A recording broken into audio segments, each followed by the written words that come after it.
Hey guys, so as of this video's upload, the PlayStation 5 here is exactly a year old, so let's go ahead and talk about its first year on the market, some highlight titles throughout the year, and discuss on where I see it going in the future. So let's talk about it. So to start out with the system's launch, I guess, when it was originally coming out, I'd swear, and alongside the Series X as well, these consoles were just extremely hyped, I gotta say. That, and it can be related to how our lives were throughout 2020, of course, that people just staying at home, plenty of extra money lying around due to, say, unemployment or stimulus, that when we learned is hey, we got a new console generation coming out, that I don't know what else to do while I sit at home here throughout the holidays, so it's yeah, I want to get the new console and all that. So as a result, the launch of the system, well, if you got your hands on the system, that is, like I did, I got mine on launch day, thankfully. It was pretty awesome, I gotta say. There was barely much issues with the system at first. The launch titles we got were really good overall, and it just seemed pretty promising throughout the whole year for the many exclusive games that the system had coming out for it. Then, and for sales on the system, still to this day, even though despite of it being out of stock almost all the time, it still beats out the Series X in sales overall. That I believe I saw that Sony, they said that they've now sold around or maybe shipped 12 million units already, and when you compared to how the PS4's numbers were back when that launched in 2013, the PS5 is selling much more than the PS4 ever did in its first year throughout the months basically. So overall, they are just doing very good for sales overall. People really want this system. They're excited for all titles coming out for it, that it's definitely a bright future for this system because it's going to be guaranteed a success for them. Though, of course, not everything has been good news, though, mainly with Sony themselves throughout this year. That we'll start out with a certain comment that, the CEO of Sony America, Jim Ryan, said how that basically he was at a convention and he made a comment saying that I was playing these old games on the PlayStation 1, PlayStation 2, what have you, and he just said in his head why would anyone want to play this, for God's sake? That did not go well at all online, especially when fast forward a few months later, that is when Sony announced that they were going to shut down the stores for the PlayStation 3, Vita, and the PlayStation Portable as well. And safe to say, people definitely weren't happy about that, mainly due to the fact that Sony does not have a method to transfer all the games on the PS3 store to the PS5 or PS4 and all that. There's still plenty of games on those stores that have not been re-released on any other platform. They're still exclusive to those storefronts and all that. So after enough complaining, they did reverse their decisions to not shut down the stores for the PS3 and Vita. They did shut down the PSP store on July 7th, I think it was. I can't remember the day, but that's fine. I think most people are done with the stores on the PSP overall. You can still get games on the PSP through the Vita storefront though, so not all the titles are completely gone though for the PSP through its digital storefront, but yeah, since then, Sony has not gotten any good publicity for the way that they treat their legacy content. That they just don't have a method to re-experience their legacy titles from their previous generations.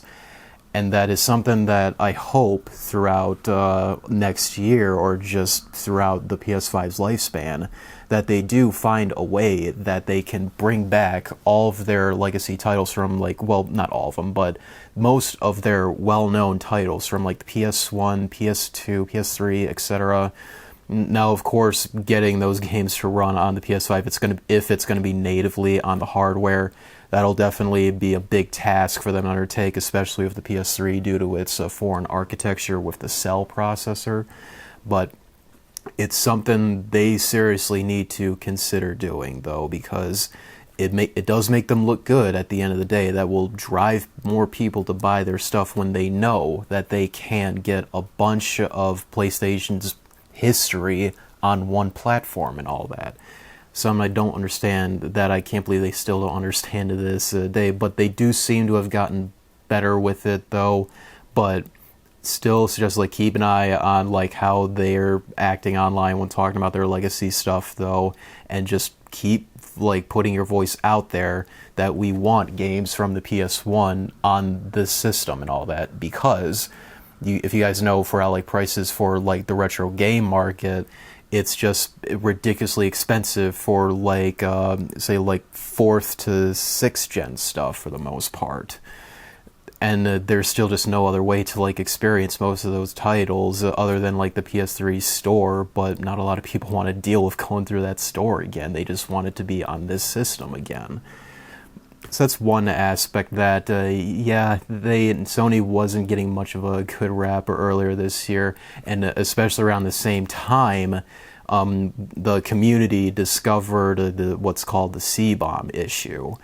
If you're unfamiliar with what it is, basically the PS5, PS4, and the PS3, they have the CMOS battery inside of them, which basically is meant to like store your BIOS clock. It's what's all in like all computers and stuff, but with not only does it sync up the clock for your console, but it's for the systems. They also they handle like the trophy system for all the systems, if I recall correctly.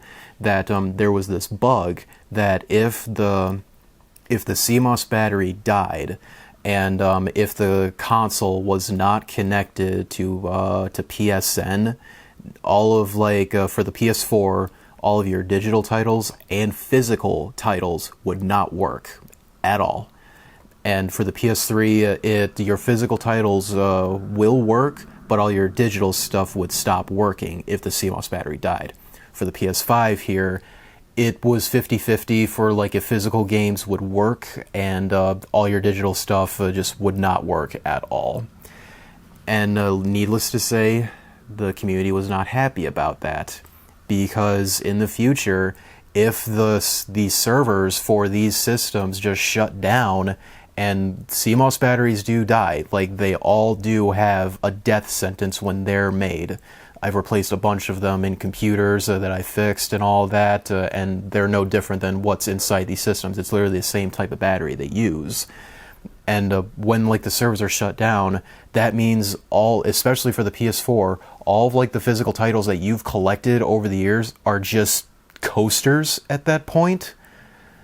That was definitely not a good look for Sony at the end. But to their credit, though, they did fix the issue for the PS4s, where they had like a recent firmware update. I think it was like a 9.0, something like that, where if your CMOS battery died and your system was offline, all of your titles would work. And they did recently fix it with the PS5 as well in a very recent update that came out like a few weeks ago, where all like your physical titles and digital stuff still works. So kudos to them for, well, they didn't like announce it in their patch notes at all. It was just like something they silently did to like fix the whole CBomb issue. It still exists in the PS3 though, keep in mind. So, people just need to keep talking about that online. Just keep pressuring them to like fix that issue on the PS3 as well. Granted, like, yeah, it's only digital titles, but there are still titles on there that still haven't been released on any other platform and all that. I know Hard Corps Uprising is like a Contra game, still hasn't. House of the Dead 4 still hasn't been ported to anything else. All of, like, the digital PS1 classic games are still on there as well that haven't been ported to any other system since then. So yeah, we got to keep pressuring them so that they fix the issue for the PS3 and all that. Regardless if it's an old system that Sony wants to like be done with, because they were so close on like closing down the storefronts for the PS3's online store, they still should do this because it just makes them look good at the end of the day and keeps people want to keep supporting their platforms and all that. But all we can do is just, hey, you know, thanks for fixing the issue for these current systems, but please go back and fix the issue on the PS3. Like, if the day when they do shut down the stores, which will happen, of course, just hopefully, you know, they handle it better, that they'll give us a better upfront warning of when they're going to do it, and we'll be more prepared for it. Like, the day if it shuts down, if they can just release one more firmware update to fix that CMOS issue, then all should be good from there. So after that, there has been much talk on Sony as a whole for what they were doing with the PlayStation as a whole. They've mostly just been silent throughout this whole year, you could say. They've dabbled with like games that are coming out and for like throughout next year and all that, as well as all their exclusive games and stuff. But of like big noteworthy stuff that came out for the system is not a whole lot to talk about. They finally did release a firmware update that allows you to expand the storage in the system, where you can add a NVMe SSD. It's recommended that it's at least 5,000 megabyte write speed, and it's a PCIe Gen 4 SSD as well. I know some people have added where it's like a Gen 3 SSD and it was lower than the write speeds they recommend. That it still works, but it's just not recommended, though, from Sony's perspective. So yeah, it's good that they finally released that, because of how big games are these days, that for some reason, like, storage is a big concern for these systems here nowadays. Yet in 2021 and through the future, it's still going to be the case, sadly. Another storage thing that should be noted, and I only learned that this existed on the PS4 as well, is the external storage. You can still hook up, you know, an external hard drive to the system here, as you could do that with the PS4, like midway in its lifespan that they finally added that. But yeah, you can plop in, say, like 1 terabyte hard drive or bigger, so you can like expand the storage. Granted, you can only like store games on there. For PS4 games that are backwards compatible on the system, you can play them on there, though it's still recommended you transfer them to the SSD. But that still benefits to where like you want all the games installed, so that way you don't have to just take the disc out, put it in the system, and then you have to wait for all the data to be installed, which is just annoying. With you have to constantly delete stuff, but the later date that you want to keep playing the game with all of its updates too. But one issue that still exists on the PS5 that I only just learned about this is that some 8 terabyte hard drives seem to have issues being recognized on the system. I'm not sure if it's something with like the file system that the system uses and all that, but something that the Series X does, and I think even the One X did, is that you can have like an 8 terabyte hard drive, like any of them will work, and you can also add another one, so you can get like 16 terabytes of storage. For the PS5, you can only have one external drive connected to it, and like I said, some 8 terabyte hard drives seem to have issues being recognized on the system. It's definitely something they should definitely address pretty soon here, because that is like an annoying thing if you've got this massive library of games that you want saved and just you got an 8 terabyte hard drive laying around and you realize like you plug it in and it just doesn't format correctly to it though. But regardless, hopefully that's something that they do address pretty soon here. For its future though, it's definitely got a lot riding for it. Some of its upcoming exclusive games, you know, Horizon Forbidden West, the new God of War. Like, both of those games look really, really good. The new Spider-Man games from Insomniac, because now that Insomniac, they are owned by PlayStation Studios. Like, they're a member of the whole development group there. Same for Housemarque. They're the ones that made Returnal, Super Stardust, and also Blue Point, who made the amazing remake of Dark Souls here, as well as like many other titles in their back catalog that they've just done amazing, like HD editions or just like faithful remakes too. So yeah, it's cool that they got like those studios under their belt, because they are definitely very good, worthy developers to have.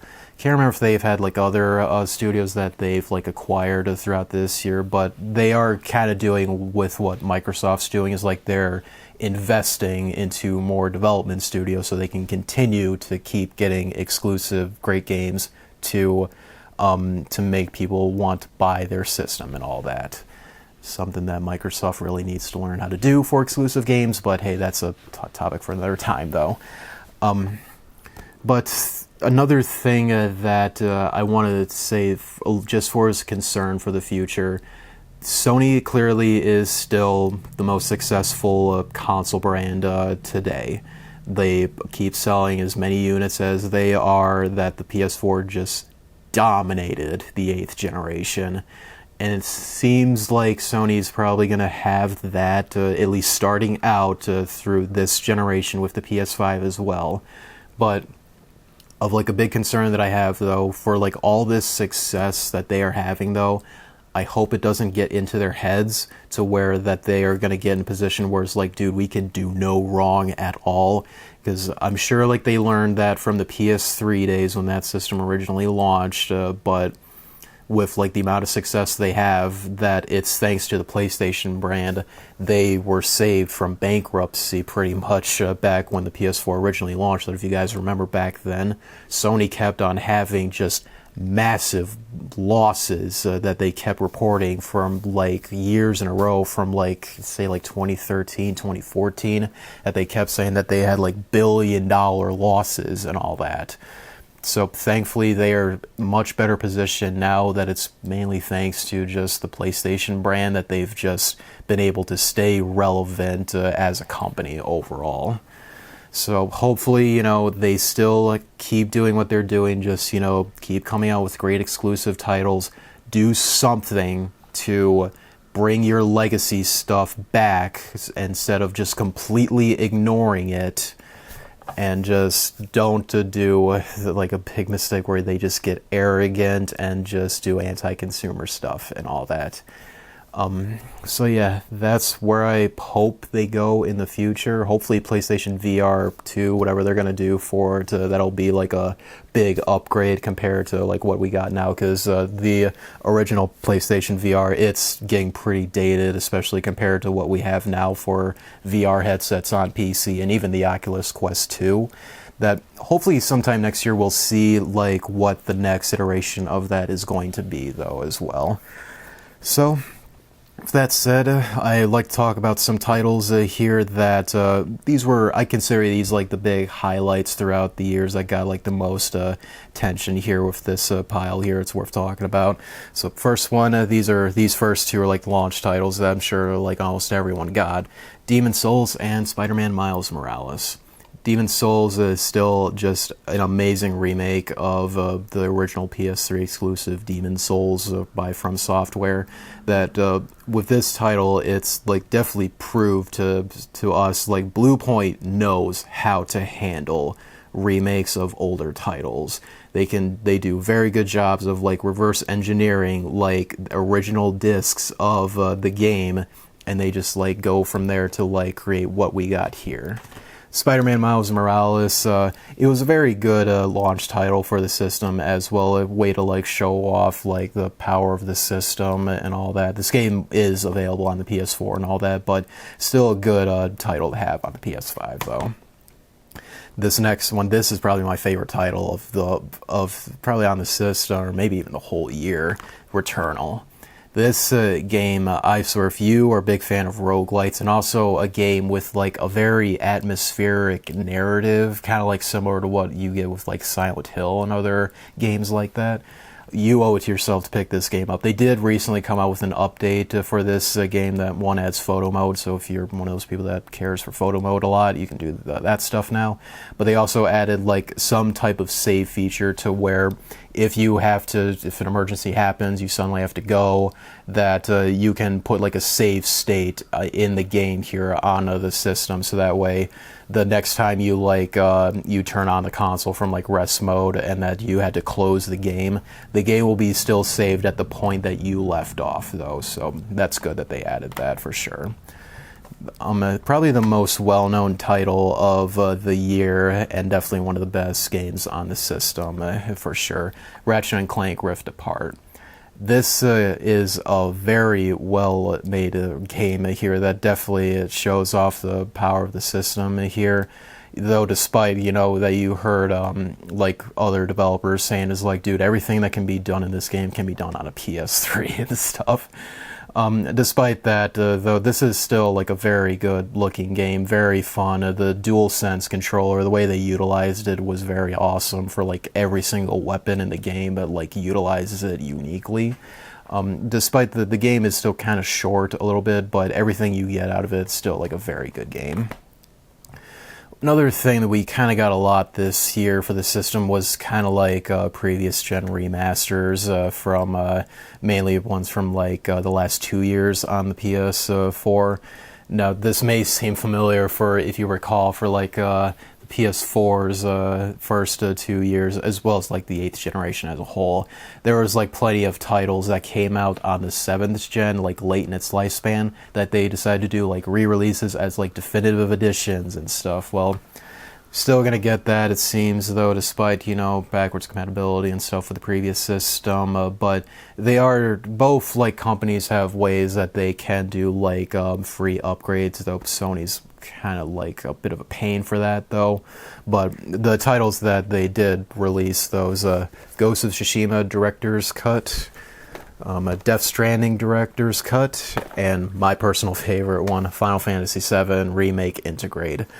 Both titles here, they do offer ways of getting a free next-gen upgrade, but in cases for like Ghost of Tsushima and I think Death Stranding as well, is that you have to pay like I think in most cases I've seen is like a $10 upgrade fee, because with and this is something that I'm definitely not a fan of for this generation of gaming, especially with Sony titles. Brand new games seem to be coming out at $70 now. Personally, I refuse to do that unless, like, if I get like a coupon at a store or whatever discounts I get, so I'm not paying $70 overall for the title, then I'll do that, of course. But a way that Sony seems to be doing this, though, is like, okay, you originally spent $60 on this game on the PS4, like in Ghost of Tsushima's case here, but if you want like all the benefits of like the PS5 version here, the new content you get with the director's cut and all that, you gotta pay like a $10 upgrade fee. Like, definitely not like a good look on that. And while like Microsoft's case with Xbox is that if you have the previous version of the game, just take that disc, put it in there, you have the Series X version of it with all of its benefits. No BS at all, no extra charge and all that. You just get the upgraded version from there, though. Sony needs to reconsider, though, but with their success, how big they are, it's just something they objectively just don't need to do and all that. Though I will say, in Integrade's place, though, I think the only thing you would have to pay for is just the intermission DLC, the new content they added with Yuffie in it. I think that's the only thing you would have to pay for if you upgrade to the PS5 version of FF7R. That's honestly fair and all that, in like this case here, that the DLC for the game for like this copy of the game, it's a slip inside of it with the DLC code on it. Wish it was on the disc, though, but hey, it is what it is, though. So that's something they really need to reconsider, is how they handle free upgrades, because clearly it was something they completely overlooked at first before this generation started, that Microsoft just totally did a great job with how they handle it. But yeah, hopefully they do a better job with it. And a big thing that hopefully was a big wake-up call for them is the way that they managed the Horizon Forbidden West pre-orders. If you guys recall that when Sony reveal like the release date for Horizon Forbidden West coming out next year in February, the only way that you could get the PS5 version along with your PS4 is you had to get at least the digital deluxe edition, so at least like the $80 version, or you would pay for like the other collector's editions of the games. A standard copy of the game would not ensure that you get the free next-gen upgrade. That is not a good look at all on Sony's end. So even if you got a physical copy of the game, it would not give you the free upgrade that you would have to just rebuy the game, like a digital deluxe edition of it, or just the PS5 version of the game. They did reverse that, so I think now with like a standard copy on the PS4, you will get the next gen upgrade for free on the PS5 and all that. No, and what really like sparked people's minds on that was that Jim Ryan himself even said that if you buy Horizon Forbidden West on the PS4, you'll get the PS5 version for free. Can't just like turn that around and say like, oh, but you can still get it, but you have to pay the more expensive versions of the game, that the standard one is not going to work. Like, that is totally like flipping what you said earlier, like Jim Ryan, for what you said that you would get the game for free on PS5, but whatever, moving on. So this stack of games here, these are all like independent releases that the PS5, as well as for say like what the PS4 and the Switch gets, is that they get a lot of like physical releases from independent developers and stuff. Studios that, they are limited on their budget for publishing. They can't print a lot of copies as all of these, AAA games here. So it is nice that that's still going to be a thing for the PS5, it seems. Though that still has like a little effect that's going to suck for collectors, though, especially for me, though. That, with some companies, say like Limited Run, that their titles are only available on their store like once for a certain amount of time, and then afterwards they never print them ever again. And many companies have popped up like Limited Run throughout like all of last generation, that when it comes to just trying to collect for these systems, these current systems, with the exception of Microsoft, they're way more strict on like indie devs for like how they print their games and all that for indies and stuff. But yeah, if you're like into collecting for the PS5 and all, like I am, like you have to be on top of like all these games coming out from these independent studios, from these websites like Limited Run and many other sites similar to them, that if you want to have like a near complete collection throughout this system's lifespan, you got to be on top of it, though, because you miss out, well, you're going to be paying a lot of money on sites like eBay and stuff. But some titles here I say that are noteworthy. Hades. Hades did get, a physical release on the Switch, though it did feel somewhat limited. That I know after a while that I couldn't find like new copies of it, that it suddenly went up in price. But I'm very happy that it did come out on the PS5, though. Mainly for like studios like the Supergiant, they are bigger than say like a 5-man team indie studio and stuff. Clearly they will get physical releases because they just got massive budgets behind them. They probably have like a publisher behind their backs to where like later in like after the game's release, they'll eventually get like a publisher that's willing to print them a lot of copies and all that. But if you haven't played Hades, you really have to. It's a great game.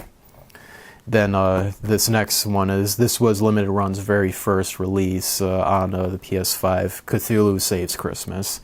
Like I said, if you do hope to have like a big collection of games for the PS5, for stuff like this, you just have to be on the lookout of like when they are having their next releases. Of course, you could just sign up for like email notifications for like when they're announcing stuff and all that, but yeah, it is awesome. You know, we do get physical releases like this for games that really you would never think would, you know, with like how like budget of a game it is. Not to knock the game, it's still a good game overall.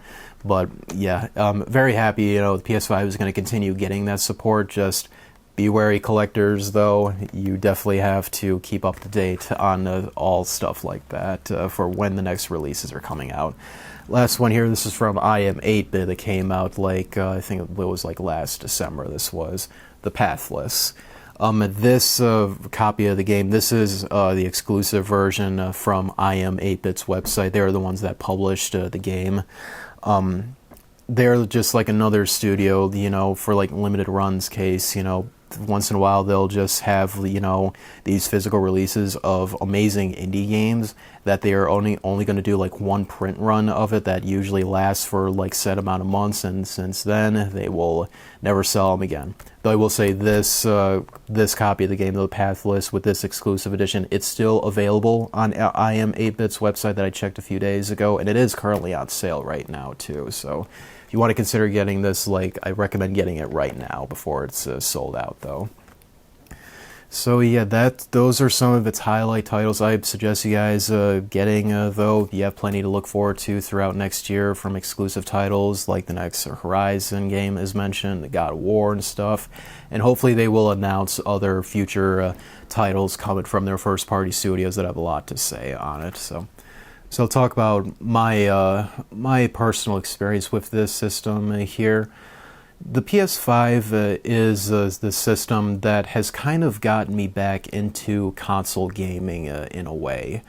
Throughout all of the 8th generation, with the start of it, I was just incredibly just not impressed with it at all.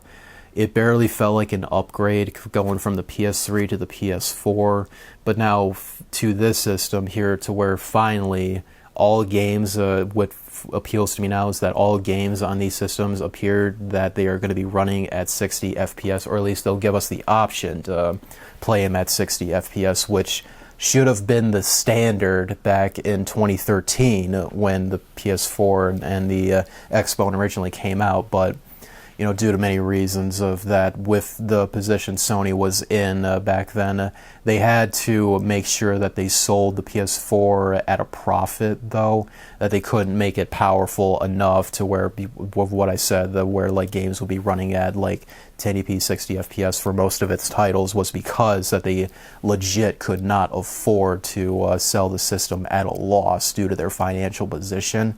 That has definitely changed now, though, thankfully, that I'm happy that all console games are minimum. They're going to be running at 60 FPS, and in some cases, there are going to be games that will run at 120 FPS. That it's thanks to these features, I am happy to say, like, if say like my PC goes down, which I have like a PC that has got like a 1080 Ti in it, a 9900K in it, and it's like, yeah, I'm definitely a high-end PC user and stuff. That throughout all of just 8th generation, I just did not touch consoles at all, except for the exclusive titles that came out for the PS4, Wii U, and Switch at the time, though. But now I'm definitely a big fan of this system overall, that the power that it has, that I can finally play games at like a frame rate that I am comfortable at, that I'm not going to get sick at with all of the ridiculous motion blur, low unplayable frame rate and stuff that I'm not going to miss, that I'm not playing on my PC here. Yeah, I do hope this console continues to do well throughout next year, and Sony does listen to us, that they'll bring forth their legacy titles, because now's a perfect time for it, honestly. With the age of the PlayStation brand as a whole, we're now at that age point where we can get like a whole bunch of people to like come back to the PlayStation if they haven't for years, but they did play back on like the PS1, PS2 days.